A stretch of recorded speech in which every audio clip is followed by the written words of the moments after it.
Сайн мэцхан залуус MJ Pride Fitness та бүхэнд энэ өдрийн мэндийг хүргэж байна. Өдрийн бичгээр би та бүхэнд нурууны дасгалын яваар хуваалцсан. Тэгээд та бүхэнд өөртөө яаж өөртөө тааруулж бас нурууны дасгалын яваар зохиож болохын тухай бас жоохон мэдээд өгнө. Тэгэхээр юу төрөнд би та бүхэн нурууны дасгалын яваар бичлэгүүдийг хүрэхээс өмнө та бүхэнд анхаарах ёстой маш чухал зүйлүүд байгаа. Тэгэхээр эхний анхаарах чухал зүйл юу вэ гэвэл өөрөө нурууны дасгал хийхэд ямар ч нурууны дасгал хийжсэн бэ нуруучин баг тэр чигээр бүхэлдээ орно. Тэгэхдээ өөрөө яг ямар дасгал хийж байгаас ямар байрц ашиглаж байгаас ч хамаарч бас ямар өнцгөөс хийж байгаас ч хамаарч нэг нурууны хэсэг чинь нөгөө нурууны хэсгээс илүү их ачаад авна гэсэн үг шүү дээ. Өөрөөр хэлэх юм бол яг нуруучин бол яг бүхэлдээ ажиллаж байгаа. Тэгэхдээ нэг хэсэг чинь нөгөө хэсгээс хамаагүй их ачаад авна гэсэн үг шүү дээ. Өөрөө ямар байрцтай ямар дасгал хийж байгаас ч хамаарч. Өөр нэг анхаарах зүйл юу вэ гэвэл ихэнх хүмүүс бол энэ дээр их алдаа гаргадаг. Өөрөө нурууны дасгалаа хийхдээ заавал хоёр ширхэг босоо дасгал оруулж, заавал хоёр ширхэг хөвтэй дасгал оруулах хэрэгтэй.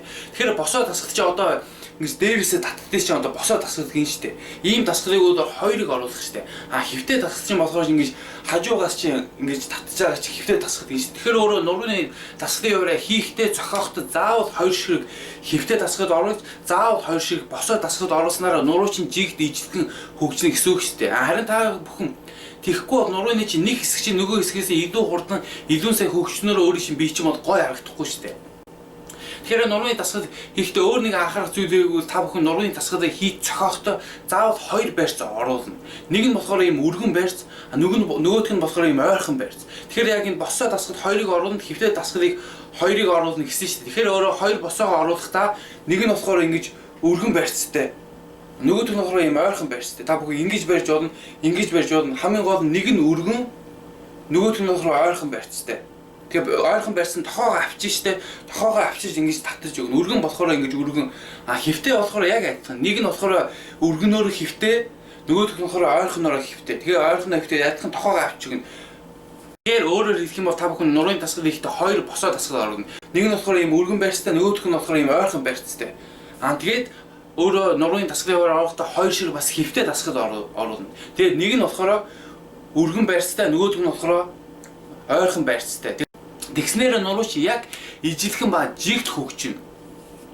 Тэгээ өөр та бүхний яг мэдэх ёстой зүйл юу вэ гэвэл нуруугаа хийхдээ өөрч хоёр толгойч нь давхар ажиллаж идэг. Хоёр дахь булчнаараа дагагдаж ажиллаж идэг. Тэгэхдээ яг гол нь нуруугаа хийж болохоор чинь нурууч хамаг гол ачаад нь аваа тэгээд хоёр толгойч нь болохоор чинь дагагдаж бас ажиллаж ашиглаж идэг гэсэн үг. Тэгэхээр ихэнх хүмүүс чинь нуруугаа хийхдээ хоёр толгойгоо бас давхар хийчдэг. Өөрөөр хэлэх юм бол нуруугаа хийснээрээ хоёр толгойгоо хийдэг гэсэн үг шүү дээ.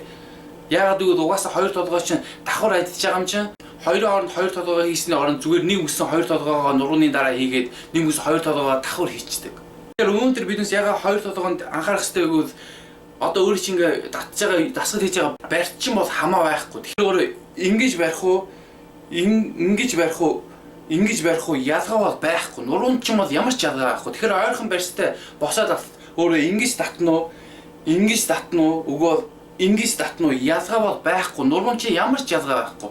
Хөвтэй татвал яг адилхан. Өөрөө ингэж татна уу, ингэж татна уу, ингэж татна уу ялгаа бол нуруунд чинь ялгаа байхгүй.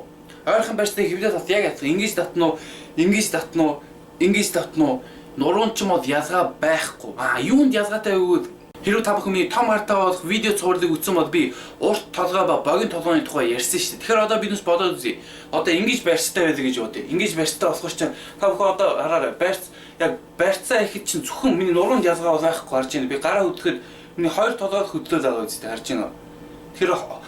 Тэгэхээр өөрөө чинь барьцнаас ч хамаарч хоёр толгойн урт толгойгоо илүү их ажилуулж гин үү, богино толгойгоо илүү их ажилуулж гин гэдэг чинь яг тодорхой ойлгоно. Тэгэхээр би одоо ийм барьцтай ихэр чинь миний нөгөө энэ хоёр толгойн энэ дасгалтай яг адилхан миний энэ урт толгой ажиллаад байгаа юм. Тэгэхээр би ийм барьцтай дасгалуудаа хийхээр чинь миний урт толгой илүү их ачаад авчна гэсэн үг шүү дээ. Харин эсвэргээр би ийм барьцтай хийвэл яг энэ дасгал шүү дээ.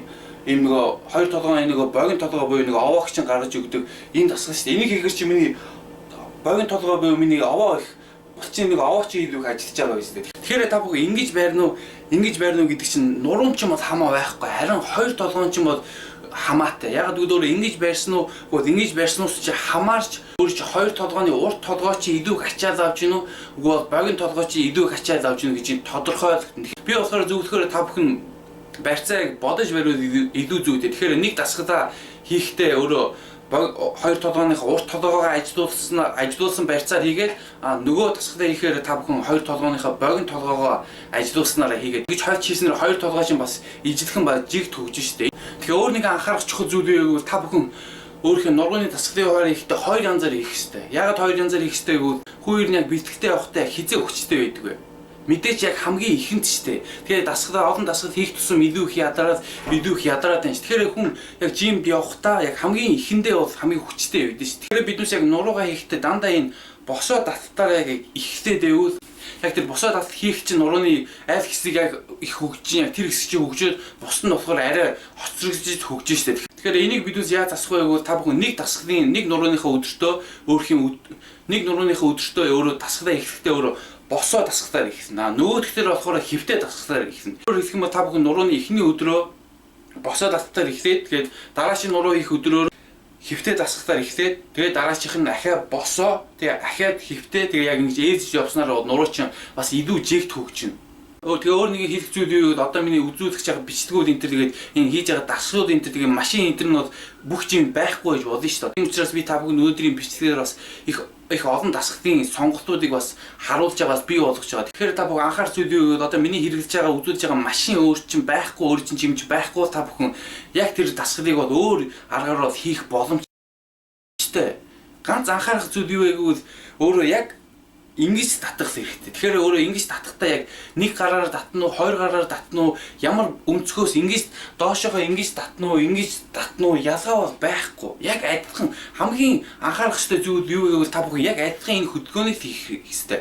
Тэгэхээр энэ хөдөлгөөнийг та бүхэн ямар байрлалаар хийн үү, санал дээр хийн үү, босоо хийн үү, хөвтэй хийн үү, ялгаа бол байхгүй. Хамгийн гол нь яг энэ хөдөлгөөн чинь яг адилхан байх хэрэгтэй.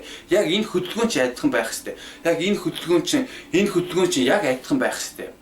Тэгэхээр миний зарим үзүүлж байгаа дасгалууд та бүхний жим дээр хэрэгсэл тоног төхөөрөмж байхгүй та бүхэн яг адилхан хөдөлгөөнийг өөр аргаар хийж болно гэсэн үг шүү дээ. Тэгэхээр зарим дасгалыг та бүхэн хоёр гараар хийж болно, нөгөө зарим дасгалыг зөвхөн нэг гараараа татаж болно шүү дээ. Тэгэхээр энэ бол ялгаа бол байхгүй. Хоёр гараараа татна уу, нэг гараараа татна уу ялгаа бол байхгүй.